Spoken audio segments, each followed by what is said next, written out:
ટોપીવાળો ફેરિયો અને વાંદરા. એક સમયની વાત છે. એક નાનકડા ગામમાં રામુ નામનો એક ટોપીવાળો ફેરિયો રહેતો હતો. તે ગામે ગામ ફરીને રંગબેરંગી ટોપીઓ વેચતો હતો. બપોરનો વિરામ.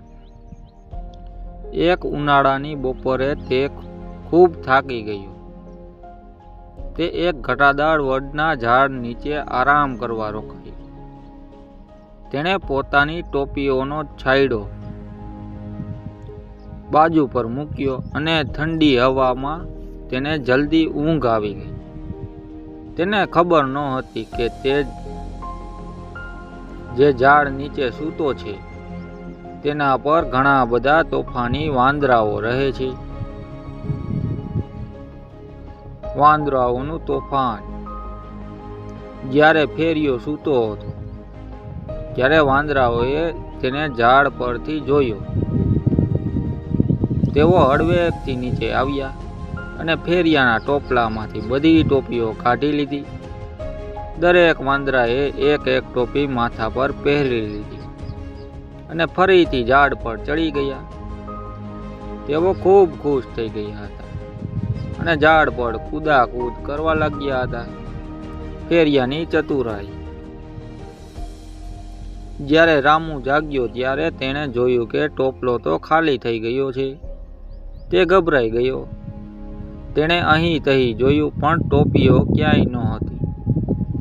અચાનક તેણે ઉપર જોયું તો બધા વાંદરાઓ માથા પર ટોપી પહેરીને બેઠા હતા. ફેરિયો તો ગુસ્સે થઈ ગયો અને વાંદરાઓ તરફ હાથ હલાવીને બૂમો પડવા લાગ્યો.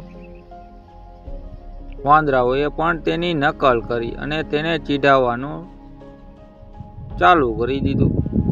ત્યારે રામુને એક યુક્તિ સૂઝી. તે જાણતો હતો કે વાંદરાઓ નકલખોર હોય છે. તેણે પોતાના માથા પર પહેરેલી જૂની ટોપી ઉતારી અને તેને જમીન પર જોરથી ફેંકી દીધી. આ જોઈને બધા વાંદરાઓએ પણ પોતાના માથા પરથી રંગબેરંગી ટોપીઓ ઉતારીને નીચે જમીન પર ફેંકી દીધી. ફેરિયો તો ખુશ થઈ ગયો.